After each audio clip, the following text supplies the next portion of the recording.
II, a desperate time when humans found new and more terrible ways of killing each other.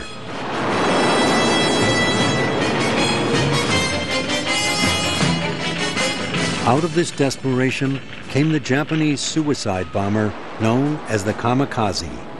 To the Kamikaze, bomb and bomber were one and the same. They were willing to guide their planes into targets in the name of the emperor. They were told they'd become gods. Now, for the first time in all color, a look at the men who were willing to embrace death and the devastation and agony they caused. These are the Kamikazes.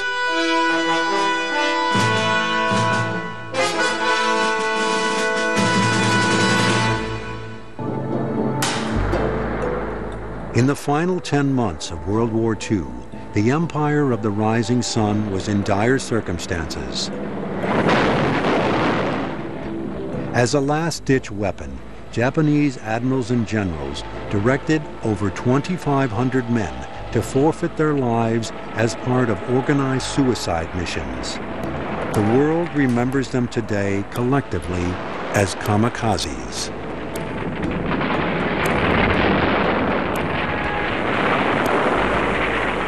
The toll of the kamikazes was terrible.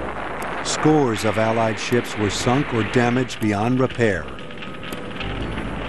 Many more were damaged badly enough to take them out of the war.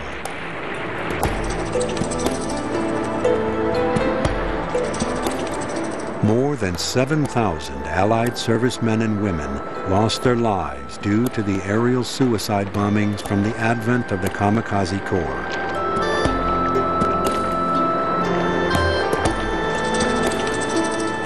Tens of thousands more were wounded, incredible suffering caused by just 2,500 kamikaze pilots. Incalculable damage to families on all sides of the war. Girls and boys who lost their fathers. Mothers whose sons would never come home. These kamikazes leave behind a bitter and tortured legacy. They sacrifice themselves for an ideal, but in vain.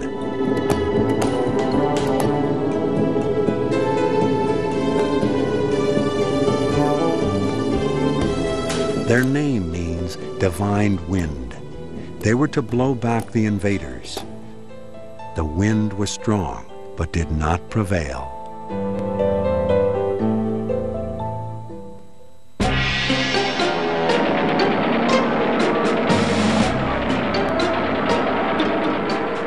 How far the empire had fallen, but the beginning of the downfall was a full 2 years before the introduction of the kamikazes.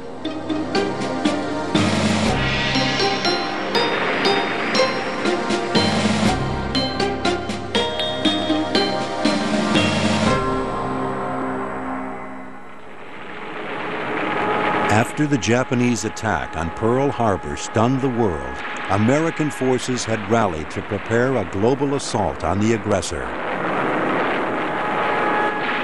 Japanese pilots had sunk the heart of the U.S. Pacific Fleet, but missed precious aircraft carriers that were out to sea during the attack.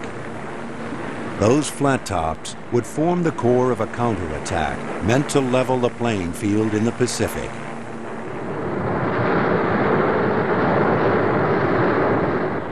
April 18, 1942, just 5 months after Pearl Harbor, Lieutenant Colonel Jimmy Doolittle and his men take off from the aircraft carrier, the USS Hornet. Hitting targets in Tokyo, the 16 B-25s bring the war directly to the Japanese mainland. While not causing any real damage to the Japanese military, Doolittle's raid does inflict a severe blow to their once unwavering confidence. The Japanese realize if they do not soon destroy the remaining U.S. carriers and secure a larger defensive perimeter, more bombing raids on the imperial city would come. Under the command of Admiral Isoroku Yamamoto, a plan is devised to attack and capture the island base of Midway. 1,000 miles from Hawaii, Midway was a vital sentry point for the Americans stationed at Pearl Harbor. If the Japanese could take Midway, Pearl Harbor would soon be next, and ultimately the coast of California. Yamamoto reasoned that an attack at Midway would draw out the remaining American fleet to defend it.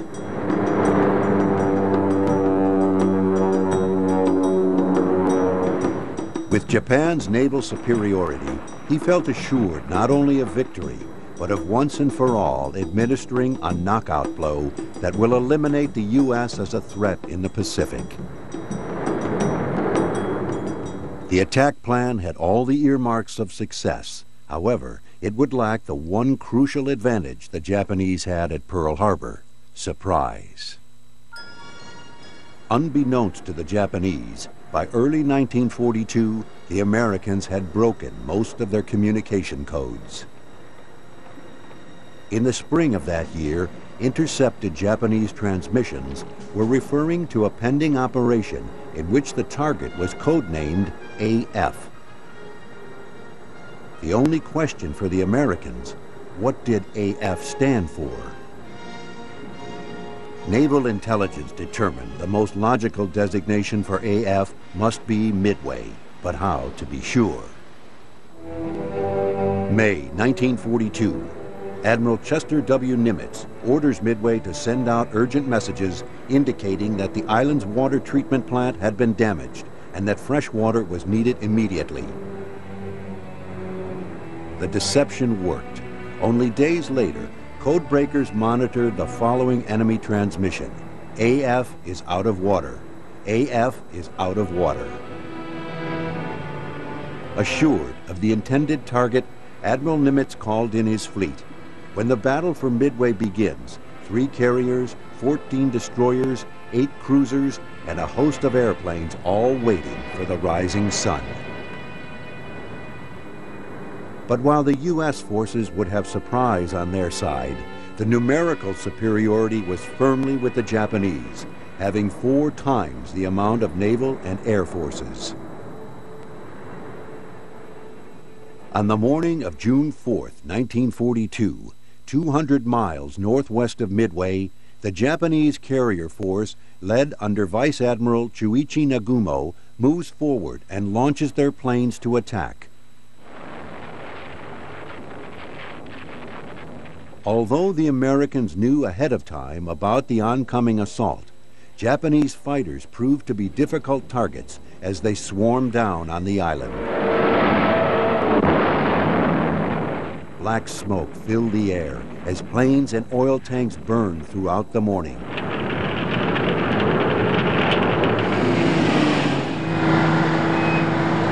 It was a race against time as crewmen rushed to save whatever equipment and materials they could. Bombs were removed from airplanes in the hopes they wouldn't trigger even deadlier explosions in the hangars.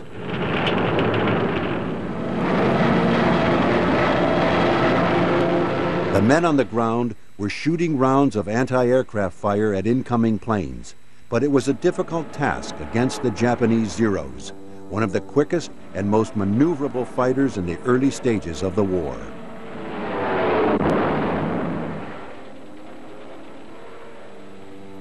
The intense fighting foreshadowed the Japanese determination that would soon manifest into the Kamikaze.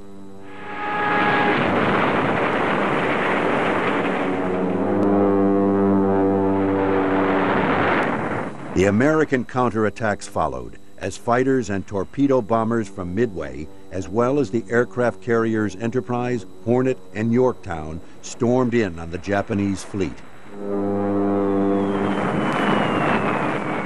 At first, the battle was going in favor of the Japanese. The Zero fighters were winning the dogfights, and of 41 American torpedo bombers sent to sink the Japanese fleet that morning, only 6 came back, with none scoring a hit. It appeared Yamamoto's victory would soon be at hand, but in a quick turn of luck and fate, the tides changed for the Americans. A group of American dive bombers had unexpectedly located the Japanese fleet, which included 3 aircraft carriers. Each of these carriers was full of planes, refueling and rearming for a second wave of attacks. The dive bombers fired direct hits that produced incredible explosions. As airplanes and munitions below decks detonated.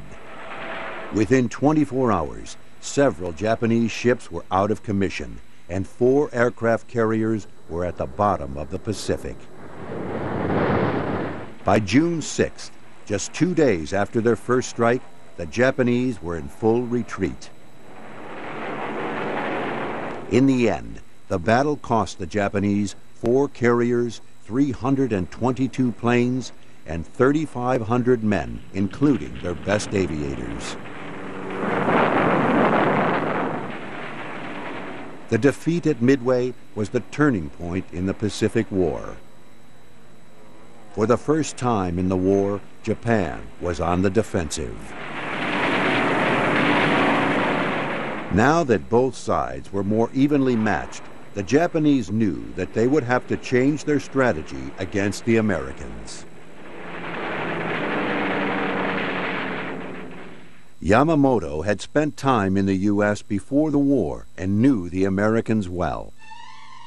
He had predicted that because of the U.S. industrial strength and capacities, Japan would have only 6 months after Pearl Harbor to finish off the Americans. 6 months to the day after Pearl Harbor, Yamamoto was defeated at Midway. There is evidence that even this early in the war, to press the Allies into submission, some aides suggested using suicide ramming attacks in which the pilots would be sacrificed. But Admiral Yamamoto refused to listen. The rising sun had started to set.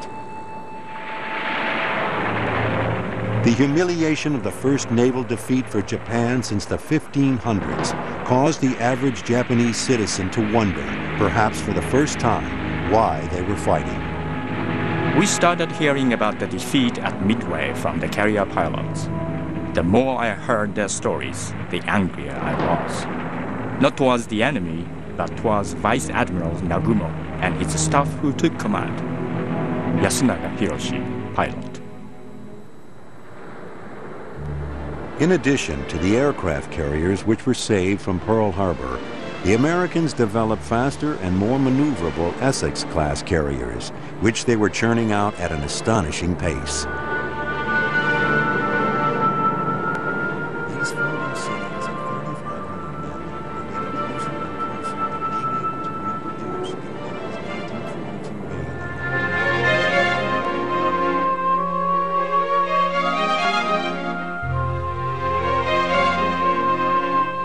band. August 1942, at the island of Guadalcanal.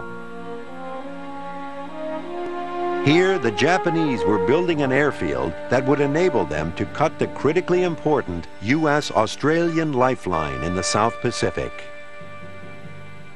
Led by General Alexander Vandergrift, the Marines were there to make sure that didn't happen.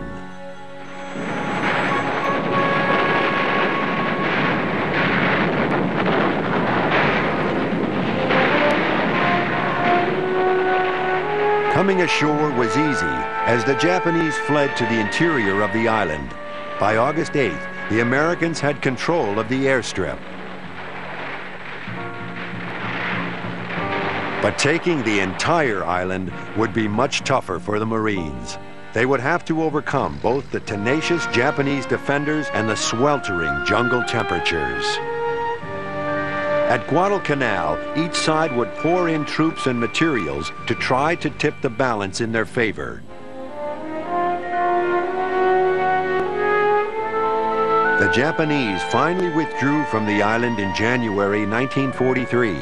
For the Allies, it was the first successful major offensive action of World War II.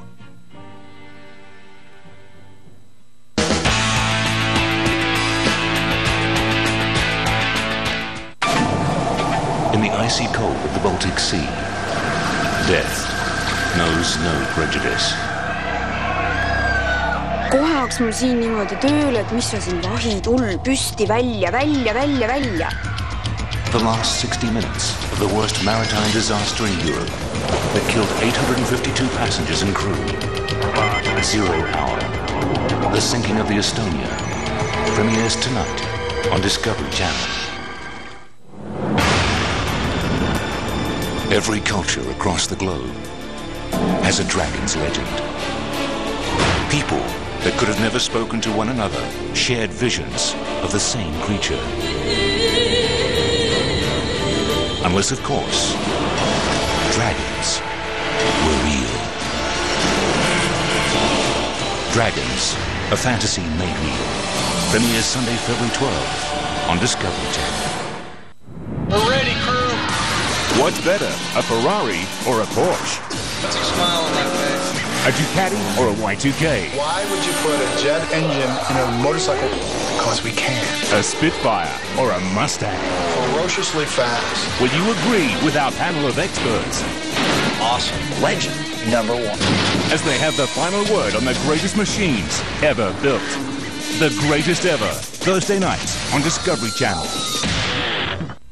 Discover precise planning. They were well organized, well armed. They had this ideological strength that made them more influential. Absolute chaos. The shards of glass from the front of the building coming through and slicing through my head and through my body.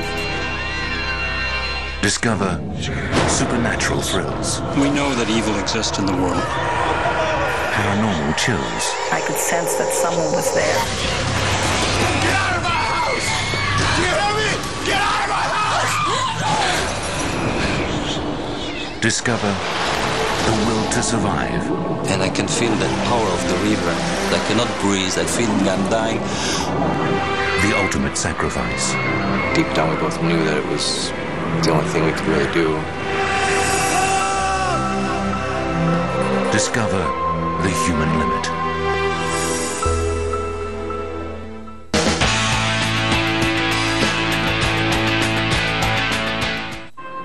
Throughout 1942 and 1943, U.S. forces moved ever closer to Tokyo. The importance of air superiority was so keenly felt that the Japanese Navy's Air Fleet Commander-in-Chief, Takejiro Onishi, committed the heresy of suggesting that they scrap the pride of the fleet, the Yamato, and use the metal to build airplanes.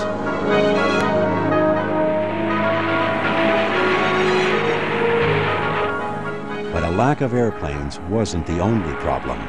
The Japanese needed people who could fly. On June 19, 1944, in what has come to be known as the Great Marianas Turkey Shoot, the Empire of the Rising Sun lost 10 times as many planes as the Allies. When the smoke cleared, Japan had few planes or pilots left.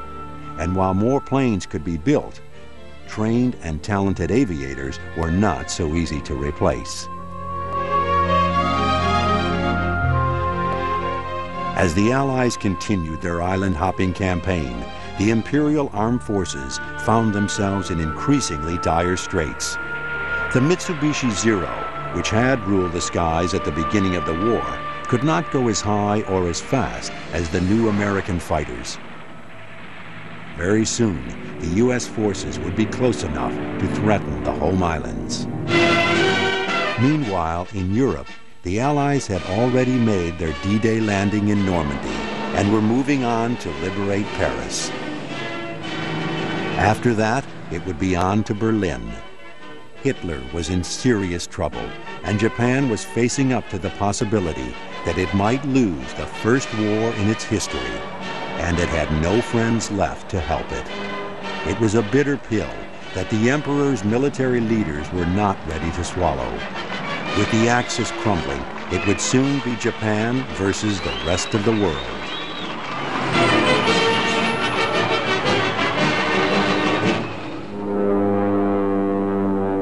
This was the situation as the American task forces assembled in October 1944 in Leyte Gulf off the Philippines. If the Allies took back the Philippines, it would only be a matter of time until they took Formosa, Okinawa, Kyushu, and the main island itself. The Japanese countered with a plan, the show, or victory operation, to repel the invaders. Several military leaders argued that, just for this campaign, the use of ramming attacks should be employed. The most vocal was Air Fleet Commander-in-Chief Takajiro Onishi.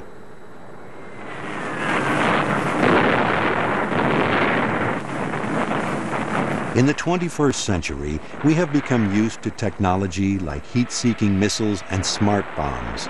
But in those days, bombs and torpedoes were dropped with only the hope that they would hit the intended target.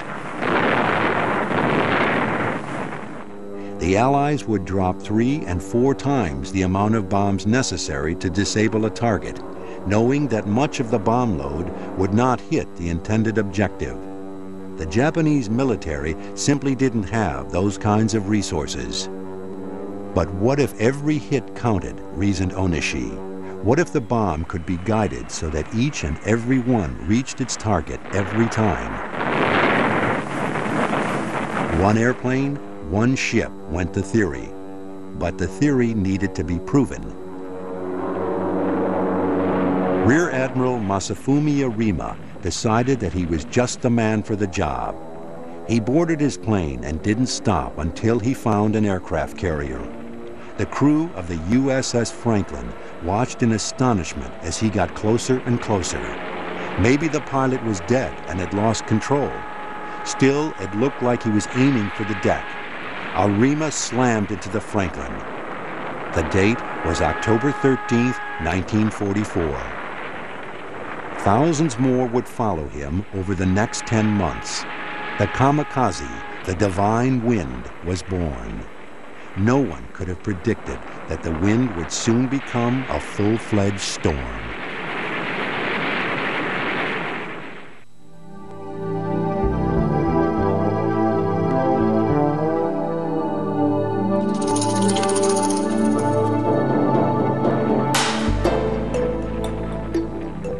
The first Divine Wind squads were formed in October of 1944 and based out of Clark Airfield in the Japanese-occupied Philippines. They were officially dubbed the Special Attack Force. Upon the decision to form the unit, Air Fleet Commander-in-Chief Takajiro Onishi called for volunteers from the flyers in the 201st Air Group who were not family men. Japan is in grave danger. Thus, on behalf of your 100 million countrymen, I ask you this sacrifice and pray for your success. I shall watch your efforts to the end and report your deeds to the throne. The entire unit volunteered. They would fly their missions until none of them were left. Onishi swore to follow them.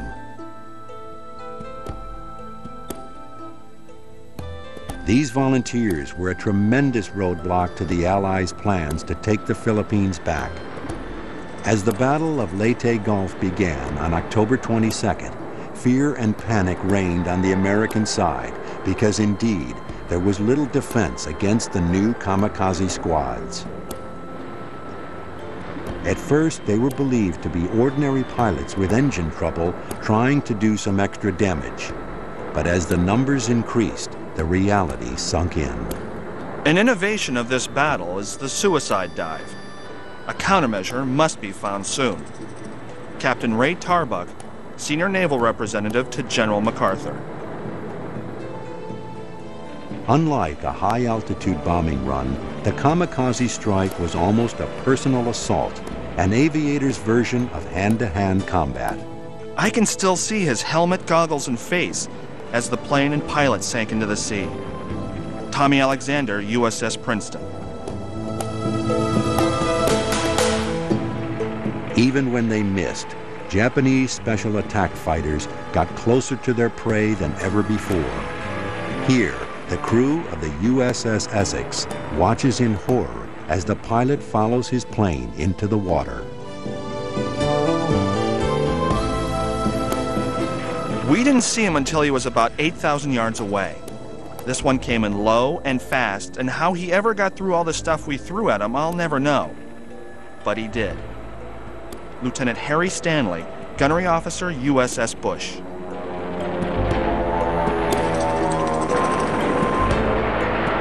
Sailors could often inspect what was left of the plane, and many times the pilot's body, after the crash. Ironically, these pilots, who had done their best to kill everyone on the ship, were sometimes buried with full military honors.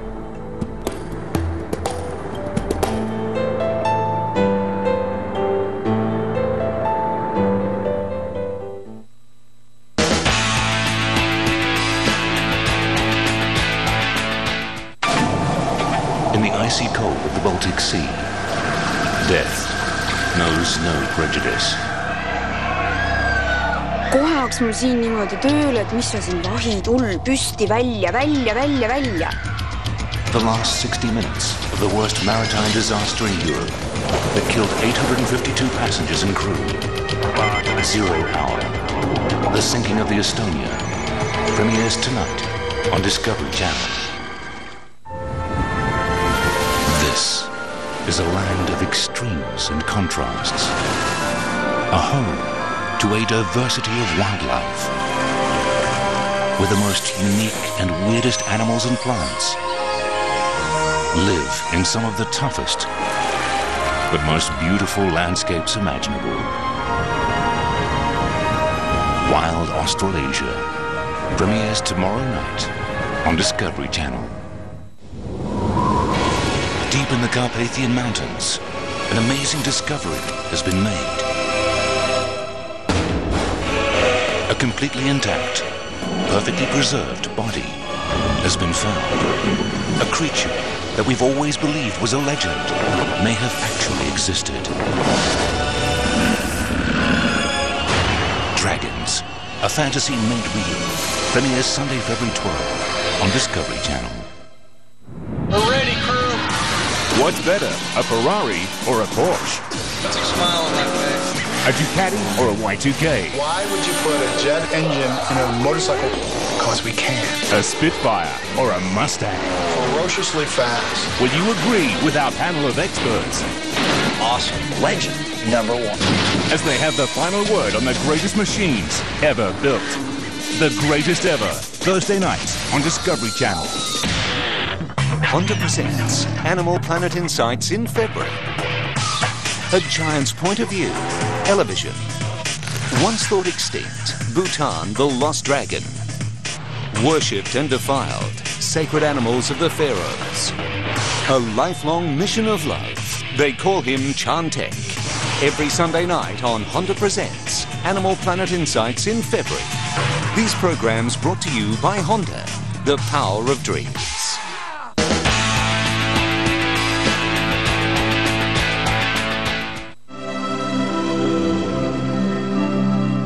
Within Japan, the method of attack was hailed as the ultimate secret weapon, a new and glorious invention in the art of war.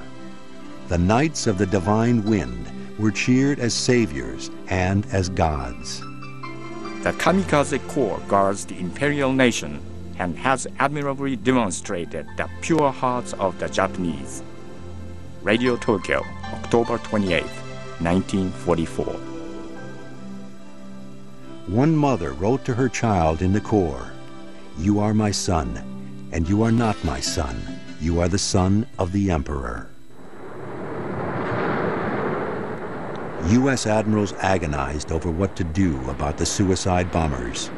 The Commander-in-Chief of Pacific Operations, Admiral Chester W. Nimitz, was so taken aback he ordered a news blackout of the development. A total embargo against any mention of suicide bombers was strictly enforced. After all, how could they tell the mothers and wives back home that the enemy had a new weapon, one that could only be stopped when Japan ran out of pilots?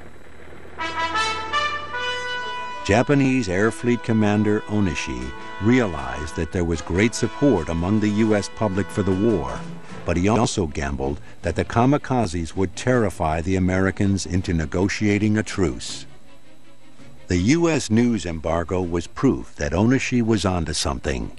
This article goes out of its way to suppress the emerging rumors, saying the suicide pilot was already dead.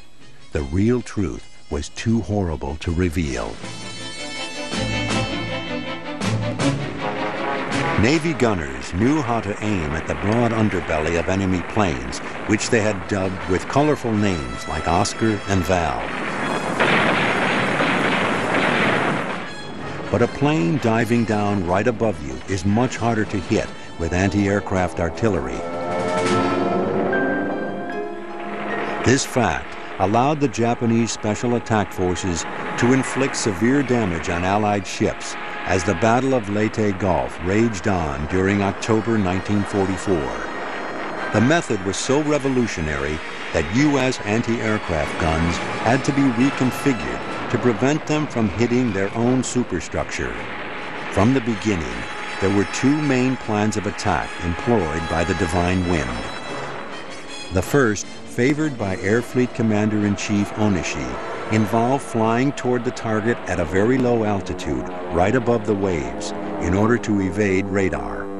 With the target ship in sight, the aviator would gain altitude in order to build up speed for the final plunge.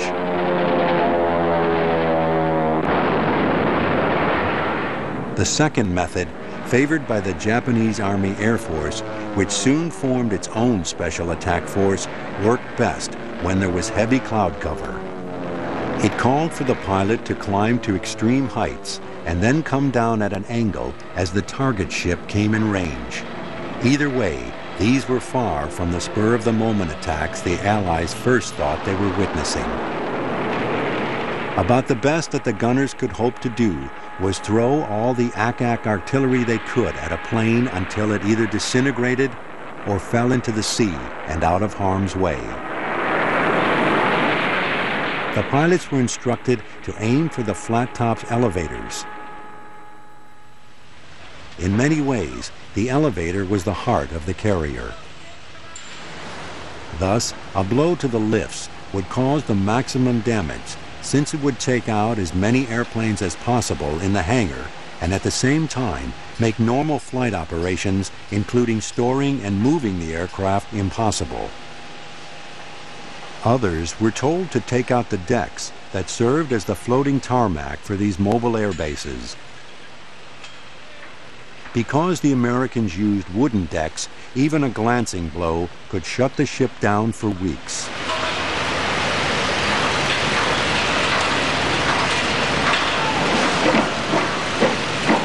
Even if the ship itself went undamaged, the planes on deck were also a valuable target.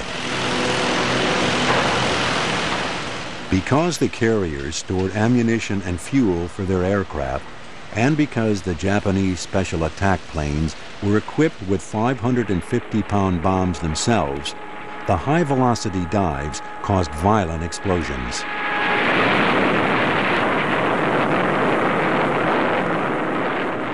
The kind of decimation that Air Fleet Commander-in-Chief Onishi had hoped for.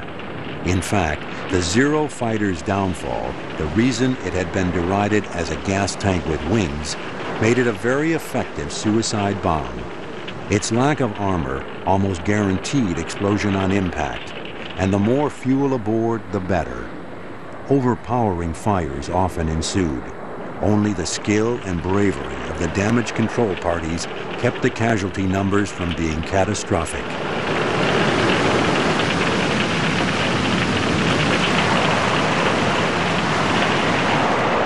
After the fire came the back-breaking duty of cleaning up. Often the water and foam used to put out the fires did their own harm to the ship's equipment.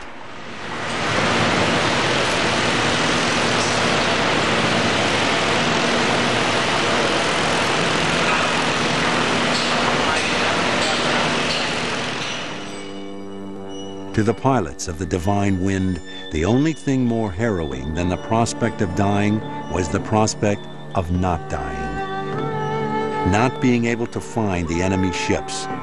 In such cases, the flyers were told to return to base and prepare for sure death on another day. No one can know the psychological torture that produced. We lined up, our heads hanging in front of the commandant. He said simply, "It can be helped, a pity, but you will have another opportunity to destroy the aircraft carriers." We looked at one another in silence. Nagatsuka Ryuji, Japanese Army Air Force. After a task force was sighted, the kamikazes would typically fly in a formation of 5 to 10 aircraft, with just a few of the planes earmarked for sure death missions. The others were there to provide cover so that the newly appointed gods would increase their chances of reaching the target. They were also there to document and report the results for transmission to the emperor. Historians have later suggested that the escort also served to ensure that none of the pilots would try to break their date with destiny. To further baffle the enemy, the kamikaze squads would make it a policy to ride in behind a returning group of friendlies. American radar was sophisticated, but it wasn't sophisticated enough to sort out who was who. Although dusk was a particularly auspicious time for a kamikaze mission, suicide runs could happen at any time of day or night. The #1 instruction, more important than where and how to attack, was stated best by one Japanese special attack commander. He told his flyers, "Come back dead." In just the first few days of the Battle of Leyte, nearly every U.S. aircraft carrier in the task group off of the Philippine Islands had been hit by the new suicide divers. On the third day of the battle, October 25, 1944, another wave of kamikazes was launched against Task Force 77 near the island of Samar. The final pilot of the squad, thought to be Lieutenant Yukio Seki, put the escort carrier the St. Lo in his sights and crash dove on the deck. These paintings by the brother of one of the St. Lo's gunners tell the story. At first, the damage to the escort or jeep carrier, as the converted merchant vessels were known, didn't seem too serious until the bomb carried by the kamikaze detonated in the hangar deck, causing the aircraft fuel to ignite. To make matters worse, the sprinkler system failed. The fire raged out of control as torpedoes, depth charges, and other bombs exploded from the heat. 8 heavy explosions followed, flinging men into the ocean. It also opened gaping holes where the flat top took on water. Captain F.J. McKenna prepared to abandon ship. A second wave of bogies, primarily Yokosuka dive bombers, arrived just 20 minutes later, and the Combat Air Patrol had all it could do to keep those at bay. Finally, an escort cruiser put out the St. Lo's fires, but it was too late. 10 minutes after the fires went out, the St. Lo went to the bottom. The first sinking due to a suicide mission. The St. Lo lost 114 men that day. Another 784 were rescued from the treacherous waters. Many men in the water cried as they saw their homes slide under the waves. The dream of the kamikaze's originators, one plane, one ship, had come true. The Corps was so successful, and the Japanese situation still so tenuous, that it was too compelling to stop with the defense of the Philippines as planned. Ramming attacks were so powerful they could almost be described as addictive. The divine wind was here to stay.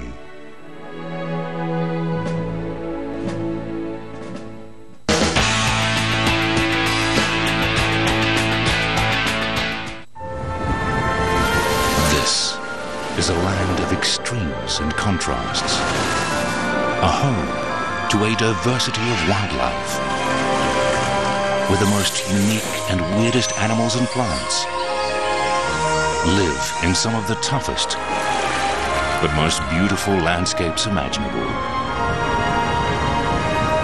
Wild Australasia premieres tomorrow night on Discovery Channel.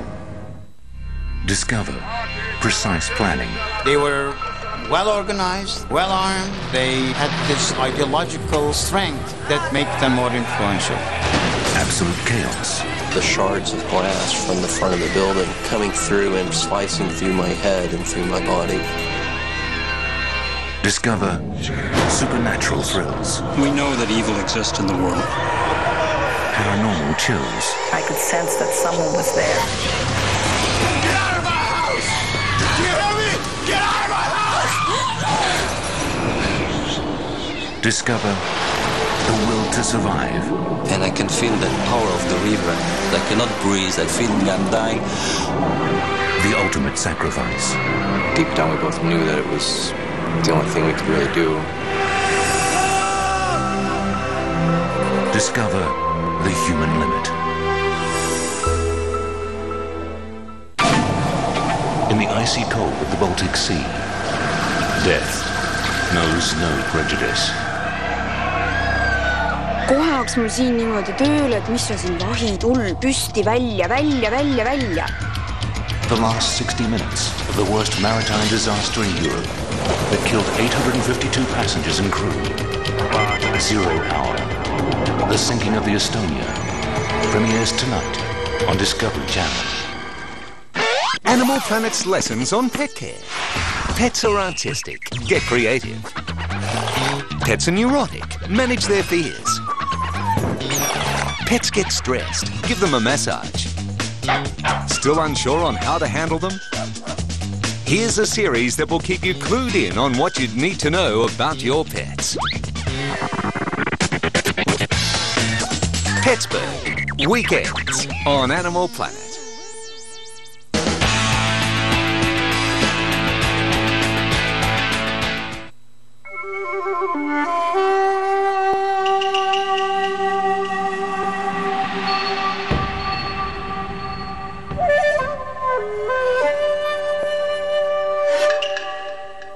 How were so many compelled to give up everything for the sake of a falling empire? These pilots were the newest embodiment of a divine wind that had protected the island of Japan for centuries.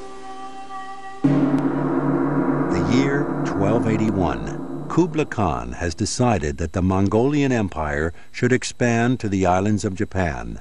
The head of the Japanese military, the shogun, has other ideas. The Mongols amass a huge army on the Chinese and Korean coasts, ready to invade.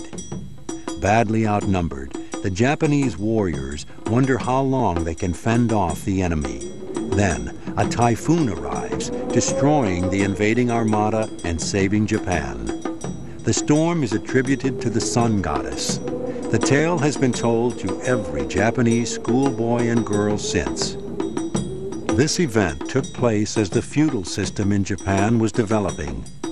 Among the powerful castes at the time were the samurai, the warrior class, who essentially ruled the country until the 19th century. Also during this time, the samurai developed an unwritten code, which came to be called Bushido. Bushido called for bravery and athletic prowess, but, above all else, allegiance to the emperor, who was regarded as a god on earth. The architects of the Kamikaze squads called on these centuries-old traditions. They invoked the words of the Emperor Meiji from the 1880s. Bear in mind that duty is weightier than a mountain, while death is as light as a feather. The Knights of the Divine Wind were instilled with religious duty. While religious freedom was espoused in Japan, Shinto practices were expected of every citizen, and especially of every soldier, including the recognition of the emperor as a god on earth. All of this came together in the Kamikaze farewell ritual. The commander would toast the pilots with sake rice wine, a present from the emperor. The pilots were guaranteed a place at the Yasukuni Shrine, a posthumous promotion in rank, and to have their exploits mentioned to Emperor Hirohito. "See you at the shrine" was a popular farewell as pilots jumped into their planes for their one-way missions.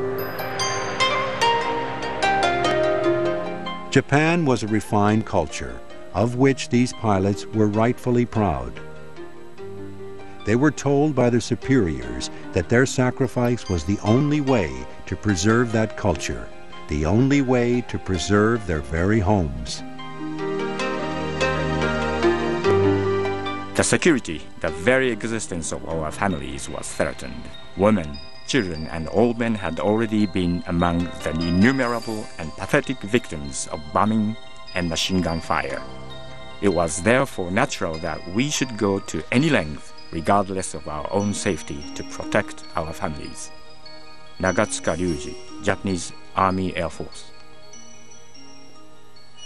Before heading out on a mission, the men would write a final letter home. The letters have a haunting quality. I precede you now, Mother, in the approach to heaven. Pray for me, Mother. Ensign Hayashi Ichizo. Don't be envious of your friends' daddies. Your daddy has become our God and is always watching you. Lieutenant Colonel Kuno Masanobu. Dear Moko, grew up to be a healthy and big girl. Daddy will make an attack on the enemies. When you grow up, you will understand. Lieutenant Umemura Masahisa. But why would these militarists even think to sacrifice their best and brightest? If your hands are broken, fight with your feet. If your feet are broken, fight with your teeth. If there is no breath left in your body, fight with your ghost. General Sakurai Tokutaro.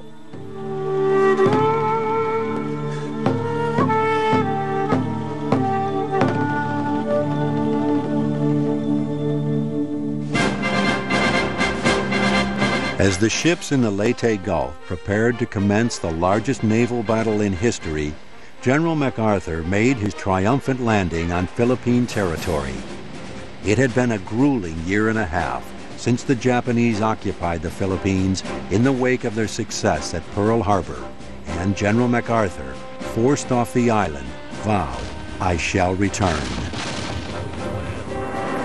Finally, on October 20th, 1944, he was able to make good on his promise. However, it would be months until he was able to end Japanese occupation of all the Philippine Islands.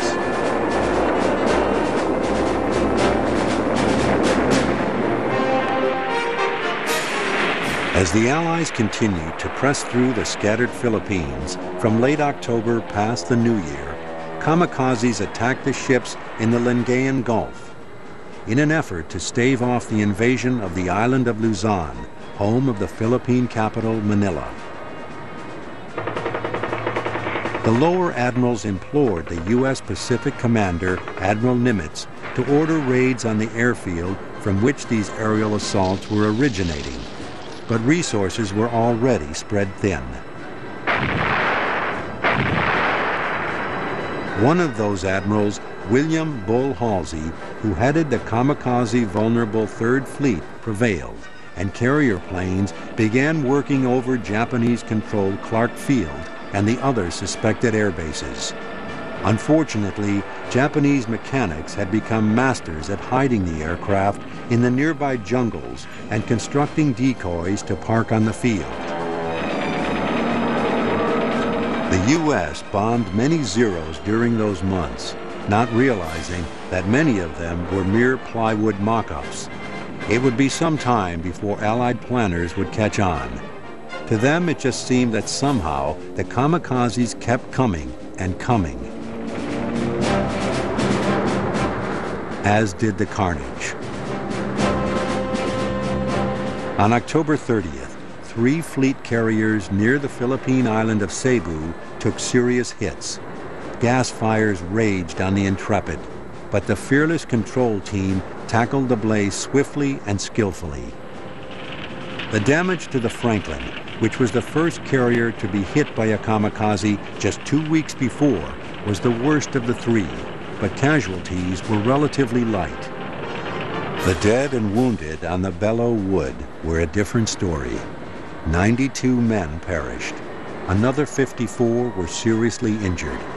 Both the Franklin and the Belleau Wood had to be taken out of the war for repairs.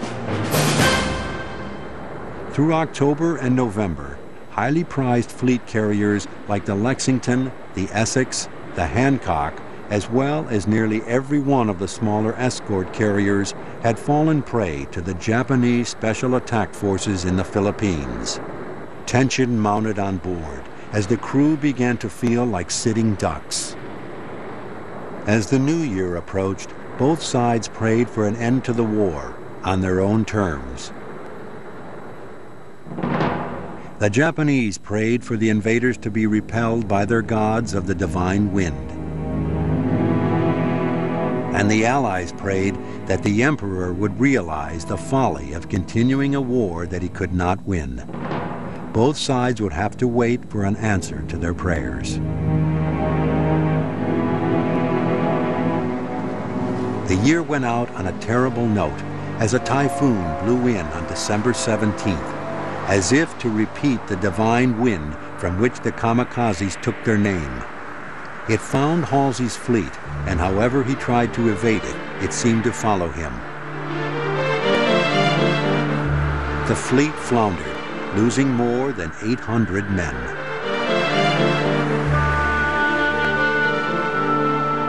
A lull in the suicide raids allowed the Americans to lick their wounds, but not for long.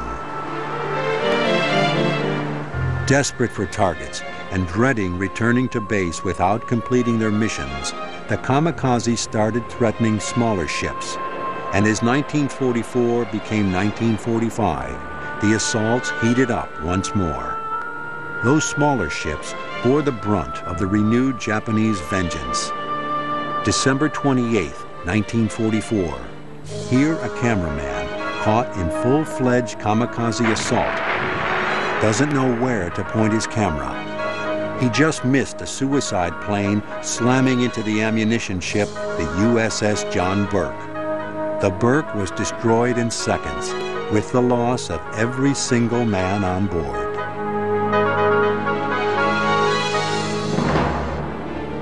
Eventually, the American CAPs, or Combat Air Patrols, got better and better at intercepting the kamikazes. But on the afternoon of January 6th, several suicide flyers and their escorts managed to sneak through to the ships in the Lingayen Gulf that were helping to shake the rest of the Japanese out of the Philippines. The Japanese special attackers went right for the flagship of the task force, the battleship New Mexico. A fully loaded Zero smashed directly into the bridge. Unlike other kinds of combat, the naval commanders were often as much in the line of fire as the lowliest grunt on board. And that was never more true than during a kamikaze attack. Although Vice Admiral Jesse Oldendorf was not injured, the captain of the ship was killed, along with a leading aide to Great Britain's Winston Churchill. A correspondent from Time magazine was also among the dead. This first major attack of the year filled both sides with a sense of dread. What would the rest of 1945 bring? It would be the final year of the kamikazes.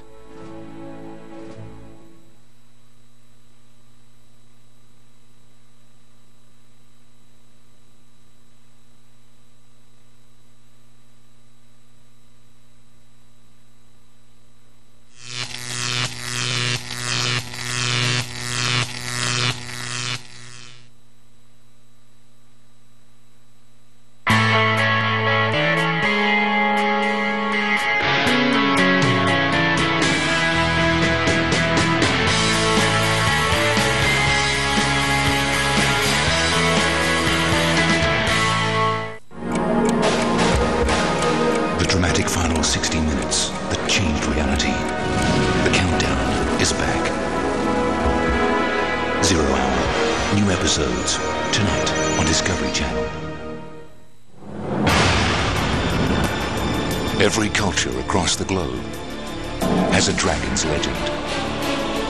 People that could have never spoken to one another shared visions of the same creature. Unless, of course, dragons were real. Dragons, a fantasy made real. Premieres Sunday, February 12th on Discovery Channel. This is a land of extremes and contrasts. A home to a diversity of wildlife. Where the most unique and weirdest animals and plants live in some of the toughest but most beautiful landscapes imaginable. Wild Australasia premieres tomorrow night on Discovery Channel.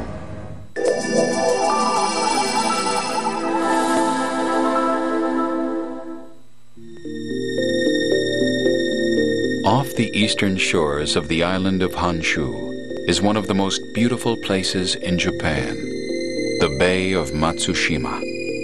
The bay is studded with more than 260 pine-covered islands. These islands of pine are revered by the Japanese because the pine tree is a channel through which the gods descend to earth. During the Japanese New Year, pine trees are put in front of people's homes to invite the gods to join in the festivities. When the celebrated Japanese poet Basho saw Matsushima, he marveled, "O great creator of the universe, what man could presume to describe this place in words?" To the Japanese, Matsushima is more than a national treasure. It is a resplendent gift from the gods.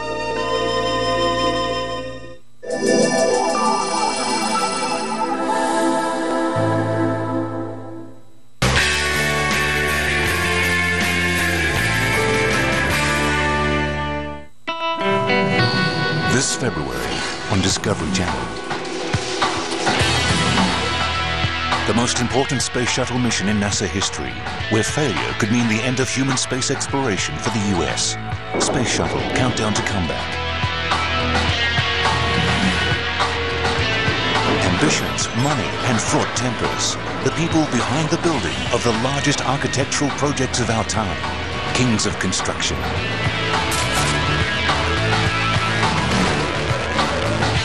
It has left its mark in folklore, but what if legends are true? A scientific exploration of a creature that never existed. Dragons, a fantasy made real. Extraordinary perseverance in unimaginable situations. Survivors relive their death-defying experiences in I Shouldn't Be Alive. February on Discovery Channel. What if your family lived in a home on an island you couldn't leave? With limited amounts of food and safe drinking water,